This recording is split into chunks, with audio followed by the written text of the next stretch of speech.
আসসালামু আলাইকুম ওয়া রাহমাতুল্লাহি ওয়া বারাকাতুহু। সম্মানিত ভিউয়ার্স, আজকে আমি দেখাবো মহব্বতের তাবিজ। তো মহব্বতের তাবিজ কিভাবে করবেন, প্রেম ভালোবাসার তাবিজ কেমনে করবেন, আপনার মনের মানুষ, আপনার স্বামী, আপনার প্রেমিক বা আপনার প্রেমিকা বা আপনার স্ত্রী যাই হোক না কেন, তাকে কিভাবে আপনার হাতের মুঠোয় রাখবেন। আপনি যা বলবেন তাই শুনবে। আপনি যদি বলেন উঠ, উঠবে। আপনি যদি বলেন বস, বসবে। তো এই কাজটা আপনি কিভাবে করবেন এখন আমি পূর্ণাঙ্গ নিয়ম বলে দিচ্ছি। একদম সহজ নিয়ম, শুধু এই নকশাটা লিখবেন, আপনার নিজের কাছে রাখবেন। তো এখন কি দিয়ে লিখবেন, কোন সময় লিখবেন, কিভাবে লিখবেন, পূর্ণাঙ্গ নিয়ম আমি বলে দিতেছি। তো এটা যদি আপনারা ভিডিওটা সম্পূর্ণ দেখতে থাকেন। প্রথমত দেখেন, স্ক্রিনের ভিতরে একটা নকশা দেখতেছেন। তো এখানে নকশাটা সুন্দর করে দেখে নেন। এখান থেকে নকশাটা থেকে শুধুমাত্র একটা নকশা যদি বাদ যায়, সেক্ষেত্রে কিন্তু আপনার কাজটা হবে না। তো সেক্ষেত্রে সাবধানতার সাথে এই নকশাটাকে লিখতে হবে। তো নকশাটাকে অবশ্যই আপনারা বাজার থেকে কবিরাজি জিনিসপত্র বিক্রি করে ওরকম দোকানে গেলে ভুজ পেপার কিনতে পাবেন।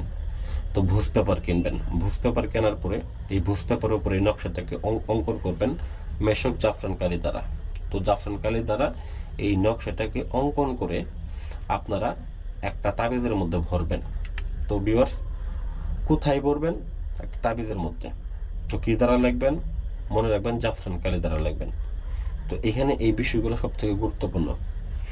তো অঙ্কন করার পরে তাবিজের মধ্যে ভরার পরে অবশ্যই এখানে নিচে যে আপনার প্রেমিকার নাম বা আপনার স্ত্রীর নাম, তার নাম এবং তার মায়ের নামটা লিখে দিবেন।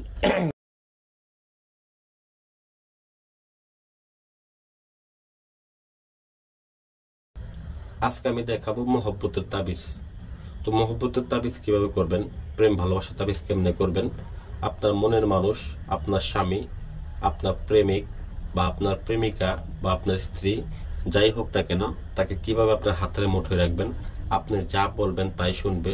আপনি যদি বলেন উঠ, উঠবে। আপনি যদি বলেন বস, বসবে। তো এই কাজটা আপনি কিভাবে করবেন এখন আমি পূর্ণাঙ্গ নিয়ম বলে দিচ্ছি। একদম সহজ নিয়ম, শুধু এই নকশাটা লিখবেন, আপনার নিজের কাছে রাখবেন। তো এখন কি দিয়ে লিখবেন, কোন সময় লিখবেন, কিভাবে লিখবেন, পূর্ণাঙ্গ নিয়ম আমি বলে দিতেছি। তো এটা যদি আপনারা ভিডিওটা সম্পূর্ণ দেখতে থাকেন। প্রথমত দেখেন, স্ক্রিনের ভিতরে একটা নকশা দেখতেছেন। তো এখানে নকশাটা সুন্দর করে দেখে নেন। এখান থেকে নকশাটা থেকে শুধুমাত্র একটা নকশা যদি বাদ যায়, সেক্ষেত্রে কিন্তু আপনার কাজটা হবে না। তো সেক্ষেত্রে সাবধানতার সাথে এই নকশাটাকে লিখতে হবে। তো নকশাটাকে অবশ্যই আপনারা বাজার থেকে কবিরাজি জিনিসপত্র বিক্রি করে ওরকম দোকানে গেলে ভুজ পেপার কিনতে পাবেন। তো ভুজ পেপার কিনবেন। ভুজ পেপার কেনার পরে এই ভুজ পেপারের উপরে এই নকশাটাকে অঙ্কন করবেন মেশক জাফরান কালি দ্বারা। তো জাফরান কালি দ্বারা এই নকশাটাকে অঙ্কন করে আপনারা একটা তাবিজের মধ্যে ভরবেন। তো ভিউয়ার্স, কোথায় ভরবেন? একটা তাবিজের মধ্যে। তো কি দ্বারা লিখবেন? মনে রাখবেন জাফরান কালি দ্বারা লিখবেন। তো এখানে এই বিষয়গুলো সব থেকে গুরুত্বপূর্ণ।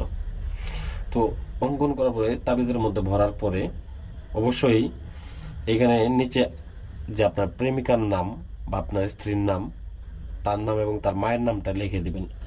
এটা লিখবেন এই সাইডে, এবং আপনার নাম, আপনার বাবার নাম এই সাইডে লিখে দিবেন।